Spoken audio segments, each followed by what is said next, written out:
আজ আমার ছোট্ট সোনামণিটার জন্মদিন। ধূসর কালো জীবনটা যেন ৭ রঙে রঙিন করে দিয়ে এসেছিল আজকের এই দিনে। দেখতে দেখতে কিভাবে যে ২টা বছর পার হয়ে গেল বুঝতেই পারলাম না। ও পৃথিবীতে না আসলে হয়তো বুঝতামই না পৃথিবীটা এত সুন্দর, মাতৃত্বটা এত মায়াময়, মধুময়। আর এই মা হওয়াটা আমার জন্য এতটা সোজা ছিল না। মা হওয়াটা যতটা আনন্দের ততটাই কষ্টকর। আমার ছোট্ট সোনামণিটাকে যখন আমি প্রথম দেখেছিলাম, ১০ মাসের কষ্ট, প্রায় ৮-৯ ঘন্টার লেবার পেন, এই ১০টা মাস কতটাই না কষ্ট করেছি ওর মুখটা দেখার জন্য। রাতের পর রাত ঘুমাইনি, খেতে পারতাম না। কিন্তু বিশ্বাস করেন, যখন ওর মুখটা দেখলাম, ওকে বুকে তুলে নিলাম, যেন সব কষ্ট ভুলে গেলাম। ইস, বুকের ভেতরটা সে যে কি প্রশান্তির শান্তি পেলাম বোঝাতে পারবো না।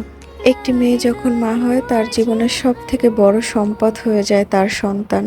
শুনেছিলাম আল্লাহ যেখানে বেশি খুশি হন সেখানে মেয়ে সন্তান দান করেন।